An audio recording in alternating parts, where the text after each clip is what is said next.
Good.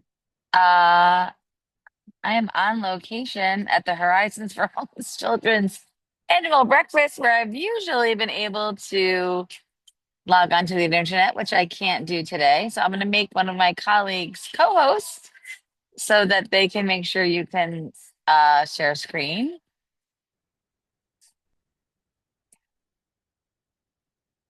Good morning as folks are joining.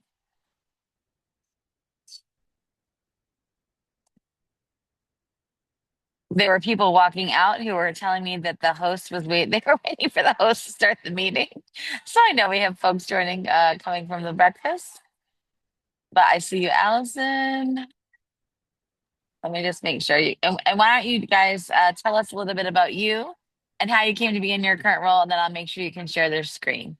We're so happy to have you here with us today. Awesome. Happy to kick it off. So thank you so much for having us back. My name is Dana Sullivan. I am the Chief of Strategy and Operations at the Executive Office for Administration and Finance and have been leading the Early Education and Childcare Task Force work this year. I'm joined by my colleague Allison, so I'll let her introduce herself quickly. Thanks, Dana. Hi, everyone. Also super excited to be back and be sharing about the progress of the task force this year. My name's Allison Pinto. I am one of the lead project managers for the Interagency Early Education and Childcare Task Force, and I currently sit at EOE. Yeah. Awesome. So we are planning to give a quick overview of the task force. I know we were here a few months ago, but want to just give a nice overview. And then we're going to give an update. We have some really exciting updates and highlights that we want to share with everyone. And it looks like Allison's able to get the deck up, which is awesome. So I'm going to pass it over to her to take us through. Awesome. Thanks, Dana. Okay. I will say these first few slides may seem familiar if you were on our last call, so bear with me. Just want to make sure everyone has an overview and understanding of the task force before we get into some exciting updates. So last January, Governor Healy signed an exec order that established the Interagency Early Education and Childcare Task Force with the goal of ensuring that Massachusetts leads the nation in early education and childcare across all dimensions of access, affordability, equity, and quality. The task force is really set up to take a whole of government approach. So we brought together the Secretary of Education, the Secretary of Labor and Workforce Development, and the Secretary of Economic Development, along with additional members across numerous other agencies to really drive this work forward. The task force has been and will continue to engage stakeholders across Massachusetts. This includes industry leaders, health services, housing and planning experts, and then, of course, parents, caregivers, and child care providers and experts. And the task force developed and is coordinating efforts to implement a set of recommendations based on the feedback we received in year one from all of this external engagement. And we continue to stay engaged with everyone in the ecosystem. So, as far as the priorities of the Interagency Task Force, in year one, we really focused on learning. So, we were much more external facing. We did a lot of listening sessions, 14 to be exact, around the state to hear feedback from providers, parents and caregivers, industry, employers, experts, etc. And then we also researched other states and nations to understand what unique solutions they have come up with in the childcare space.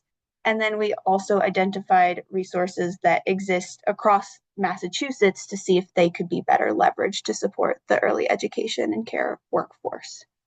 So all of that work in year one culminated in the year one report that was published back in March. And that established a set of 29 different recommendations. So in year two, we've really been focused on implementing these recommendations, driving them forward across these five main goals that you see on the page. So we're really thinking about how can we ensure access and availability of childcare? How can we support high quality childcare, make it affordable and sustainable? And then how do we build the robust workforce ecosystem of childcare providers? So Dana and I are working on a project management team to move all of these recommendations forward across the government. We've established working groups for a lot of these and have established charters and project plans. And we're really excited about the progress that we've made against them. And so this is just a high level overview of all of the recommendations that were published in the report. Like I said, there's 29, there's a lot. We're not going to go through all of them. But I will say we're happy to report that our goal this year was to make incremental progress against all of these recommendations, and we have done that. We've had conversations, we've scoped them out, and we're figuring out how to continue to drive progress in year 3. We are going to highlight, I think it's 7 different recommendations that we've made some exciting progress on in year 1, but we're happy to flip back to this and discuss any of the other ones if people are curious once we go to Q&A. I will take us through some of the other recommendations. Okay. And I do want to call out that I know Commissioner Kershaw was on the call last week after the board meeting, and she highlighted some of this work on the call already. But I think that's actually just really exciting because it shows that this is a true partnership. The task force is working very closely with EEC, and we have a lot of EEC folks on the task force. So a lot of the efforts and the projects that we're doing are really working together in parallel. So if anything seems familiar, it's because we're all working together to drive that progress. Okay, so now to some updates. So the first one you'll see here is one of the recommendations was focused on the startup support needs of FCCs. And so in response to that, EEC just celebrated distributing more than 2.7 million to 150 FCCs across Massachusetts. And because that program was so successful, EEC and MassDev are launching or have launched another round of FCC grants with $4 million in funding available. Those applications are still open. They're open until October 31st. And once I'm done chatting through this page, I'll drop some links in the chat if people are curious to go learn more. The next recommendation update on the page is the Connected and Online program. The task force has been exploring ways to strengthen access to broadband and digital supports for providers across the state. And EOED just launched a new program to distribute 27,000 devices across the state. So applications are currently open for distribution partners to help get these devices into the hands of those that need them. And EOED and EEC are working to identify distribution partners who can specifically look at how to give these devices out to early educators. And then the last one on this page is childcare on campus. One of the recommendations that we're thinking about is how to leverage public spaces, specifically higher education campuses, to create more availability and accessibility of childcare. So back in September, Secretary Tutwiler and Commissioner Kershaw hosted a meeting with all of the presidents and their representatives from the public universities and community colleges across the state about the importance of childcare and tried to understand what their issues are, what the barriers are for them to create more childcare space on campus. And so now the task force is working on convening a working group of representatives from all of these colleges to continue exploring different models and options to really move this forward. And then as you can see here, Holyoke Community College hosted their grand opening of the newly renovated Itsy Bitsy Child Watch Center, which provides free drop-in childcare for all of their students. And the task force was there and really excited to kind of lift up the Itsy Bitsy model as a successful way to incorporate childcare on campuses, and one we're hoping that others will replicate moving forward. I will pass it over to Dana to chat about some more updates on the next slide. Thank you. So on October 8th, the Commonwealth Corporation Foundation, the Executive Office of Economic Development, the Executive Office of Labor and Workforce Development, and EEC launched the Employer Child Care Innovation Fund. The states contributed $2.5 million with a one-to-one match. Expectations for applicants. This is a pilot program aimed at incentivizing employer investments in childcare. The grant application is now open. So if you know organizations that would be interested in applying, please feel free to share this information widely. We're really excited about this, and also want to thank the Commonwealth Corporation Foundation for all their work in partnership with us. It wouldn't be possible without them and our PMO colleague Gabby Santana Goldstein from EEC also made this happen. We also want to highlight one of the recommendations surrounding strengthening the apprenticeship pipeline for early educators. In September, the Division of Apprenticeship Standards was awarded $6 million to grow early education apprenticeships, and this is the largest grant the division has been awarded. DAS is going to work in collaboration with the National Center for Grow Your Own, EEC, and DESE to bring awareness to the registered apprenticeship model and provide additional support to interested parties, as well as creating new career pathway opportunities in childcare deserts. Last week, EEC and the Health Connector for Business hosted 2 webinars about different ways to access healthcare throughout the state. The Health Connector for Business is an option for centers and or FCCs with less than 50 employees. You have to have at least one employee who's not related to you to qualify. And the Health Connector also provided some information about sole proprietorships for those who don't meet that standard. The materials from the events are going to be available on the EEC website and were available in multiple languages. And we were really excited to see the participation in those and now have the available materials in a variety of languages to hopefully be able to increase access to that knowledge. The Business Front Door also launched this summer. It's a centralized portal for businesses to get connected to state resources, and EEC has a trained navigator that's already received a lot of inquiries. We're excited to continue building on that progress. So as Allison mentioned, this is just a few highlights. We're happy to answer questions about other recommendations or any information shared. And we plan on coming again in early 2026 to keep this group updated on all of the progress that we're making and planning for the report release in early March. So if you have other thoughts, feel free to reach out to the task force email. Allison's going to drop a couple of relevant links in the chat as well. We're happy to take any questions.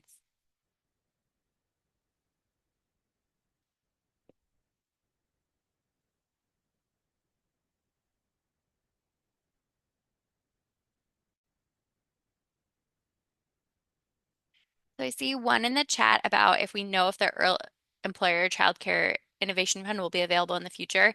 It's appropriated year to year. So I believe the initial funding was in the FY25 GAA. I believe there was a second $2.5 million in the FY26 GAA, but it's one of the things that we're going to continue to monitor and just see how it goes and see about advocating for future resources.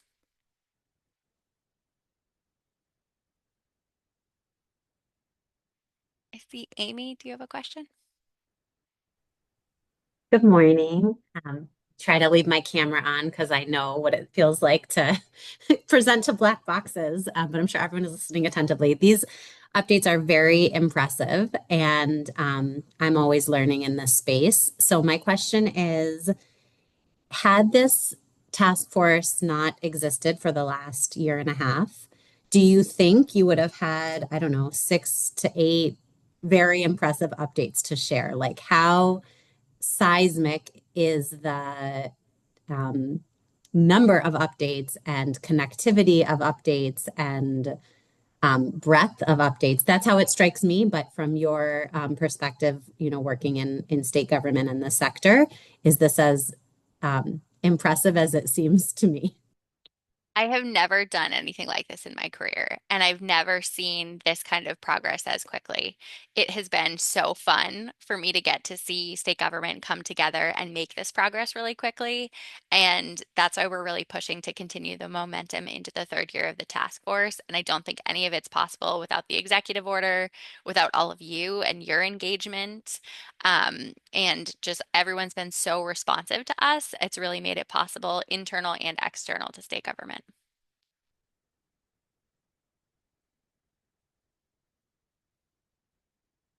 Thanks for that question, Amy. I'm just going through. The commissioner just walked by, so that was exciting. She on the call. Any other? I'm trying to look through chat. There's so much going on and much progress. Kudos to Dana, Allison, and all who are working. Any thoughts on how people on this call can help spread the word? It would be such a shame if only insiders knew about it. We're working on that. I think something that has come to our attention is while we're steeped in this every single day, we can't forget to let people know that we're doing it. And so we're trying to do things like this and get ourselves out there. We presented on the EEC board meeting in September, trying to remind people. And also, as we have different things that come out, trying to make sure the task force is mentioned in the press releases publicly as much as we can. And so I think just continuing to support us is really the best way. And then Natalia said, one area I'm curious about is how the task force is considering manning share pods and family friend and neighbor care within its recommendation, particularly in relation to formalizing these informal networks. As we know, nanny share pods and FFN care remains a major source of infant care across Massachusetts. It's definitely come up in a couple of the conversations we're having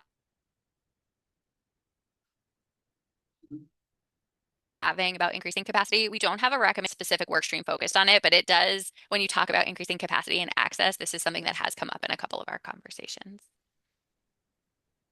Brian Goldwonder says amazing progress. And Brian was sitting next to me at the breakfast, so he has gone somewhere where he could hear the call. Where have external non-EC folks provided input where they can, and should we include them, and who would be helpful? So who besides kind of the usual suspects would you be interested in hearing from? I think we're still working on that, and we are very excited to move into year three. We're working with the Commonwealth Corporation Foundation to design a pilot scoping fellow. And I think that's really where we're going to want more input from folks, both in you all and external to the early ed space to help us think about pilot design, scoping, and KPIs and trying to see where we can target our resources. And so we're really excited. Hopefully that position is going to be posted soon. And then I think we'll be asking all of you to share it widely to make sure we can get someone in to work with us. But we're seeing there's a huge need as we try to tackle some of these big questions to think about how do you pilot some of this work and what would make it successful and how do you then replicate that success? I'll also just Great. chime in and say some of our really exciting, or some of the ideas that we're really excited about for that pilot scoping fellow have come from conversations that we've had Yes. through connections that people have made for us. So if there's ever anything that is of interest or really unique and interesting, don't hesitate to reach out to the task force email. And if we've already met with them, we'll let you know. But if not, like always open to hearing what ideas are out there. Great. I don't see any other questions in chat. Does anybody else on the call have anything to add or reflections or any other questions? I guess I would just have a question as you think of everything and we know there's so many good ideas, how are you prioritizing the work? How are you kind of taking all the feedback and then prioritizing it back? We are really lucky to work with a great team of project managers. And so it's not just me and Allison. We have several other folks who have been working with us. And so we've divided and conquered a lot. And one thing that we're currently trying to plan for is there's too much for just us right now. And we want to spend more time on this and we need people who can dive deeper. And so we're working with EEC and the task force to figure out what does year three look like and how can we really get deeper into this stuff. As Allison mentioned, we have been able to make progress on all of the recommendations, but we haven't made as much progress on some as we would have liked. And so we're trying to figure out how do we add some additional resources to make sure that we can really accomplish everything we want to in the next year. I'll also And say it's Harold, oh God, sorry, Oh, Allison, sorry. go I was ahead. just going to say it's been a little bit of a dance. Like some weeks we're really focused on some recommendations and having lots of meetings specific to those. And then those kind of go on hold while we explore and scope other recommendations. So it's been kind of a give and take. And that's what's allowed us to kind of make progress against all of them because we're able to balance it on a week by week basis. This may be a tougher question that Harold asked. Out of the 29 goals that this task force has, which has been difficult to start solving? I think there's a bunch of them that have a lot of big questions associated with them. The one that Allison and I have spent a lot of time on, and I feel like where we've sort of struggled to make the progress we want to is around benefits, because I know that that is so important. And so I think the health connector for business conversation has been really exciting because it feels like connecting people to an existing resource can be impactful in the short term while we take some time to make sure we're fully understanding the needs of the field in the benefit space. And so that's felt, we've been really proud of making that incremental progress, recognizing there's a much bigger question out there. Right. Amy wonders, how does the business backdoor work? What happens step by step when somebody calls in for support? If you have the answer. I am not the expert on this, unfortunately, but I know we have navigators. So when you contact the business front door, you're connected with a navigator, and we have one dedicated to early education and childcare, which is really exciting. And they help you connect you to existing resources. So basically, it's designed to help people navigate the state system, which can be really complicated. What resources are available to you? How do you find them? And things like that. But happy to connect you to our colleague who knows more about that. And I'll just add, if you are using the business front door and submitting something, the more information you can provide, the better. I've chatted with our colleague a little bit about it. You kind of fill out a paragraph about what you're looking for and what help you need. And the more information you can provide, the better tailored the resources that they can provide you are. And yeah, like Dana said, happy to connect you with the person who knows more. And then Kira added, I appreciate this task force so much. The work is valuable and I love seeing it come to life from vision to action steps. Thank you. Amy Checkway adds, Dana and Allison's leadership has been so impactful. They are very humble. Thank you. And then Brian kind of followed up with, curious to hear from the field reflections on this project. Does this meet your needs? If not, how can it? So I guess that would be interesting even from Dana and Allison as you're out kind of spreading the word. What feedback have you heard from folks? And then if folks have on the call have ideas, just add them to the chat. I think we've really appreciated all of the conversations and connections folks have made for us. We're constantly trying to learn more. And so that's where the field has been so helpful to us when we need something. Everyone's very quick to respond and meet with us and help us understand the deeper issues. But definitely interested in hearing how folks in the field have perceived our work. And I think we can continue to kind of keep posing the questions. Melora added that agreed with Amy Checkaway. Lydia and I got to meet Allison at the SFC Summit last week, and it was like kind of like meeting a rock star in Worcester. That's amazing. But I think we can keep asking folks. It's so helpful to have the materials. So I think, we've talked about sharing the slides. We'll post them on our follow-up folder. I guess what's the best way for people to kind of stay connected and kind of understand the progress that's happening incrementally? We're trying to report out as much as we can. I think we're going to work with you, Amy, to come back on the 9:30 call and just provide Great. updates here. We're also going to probably go back on the EEC board meeting soon, and then we're working on planning a release event for our year two report, Oh, hopefully great. sometime in March. And so that'll be really great too. And then have you been in touch with any colleagues from other states, that are working on similar initiatives? Yes, we have been in touch with other states. They've been really enlightening conversations, lots to learn about what folks have done successfully and maybe what some challenges are as well. And my final hardball question is, with all that's kind of pending at the federal government, how are you weighing all of that when you think about, we've talked about we're gearing up for next year's budget season. So how are you kind of putting all this in the context of priority? We've had a lot of conversations with our project management team and our steering committee about funding and trying to make sure that we are doing the most impactful things with the limited dollars we have available. I've been really thankful for the support of EEC to allocate some funding for the task force for this year, and that's going to make a lot of our Great. work possible moving forward. And I recognize, especially in this environment, they had to really prioritize this, and I am so appreciative of their support.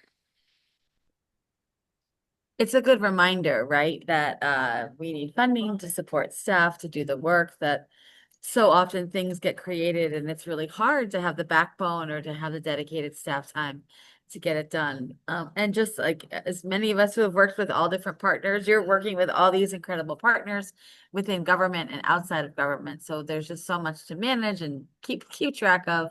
But just really appreciate you coming on as often as you do. And I think we'll continue to kind of collect feedback and information and get it to you if there are particularly groups of people or content areas that you need support in, please let us know. We will connect you to many of the 9:30 callers who show up every day with their lived experience and incredible expertise.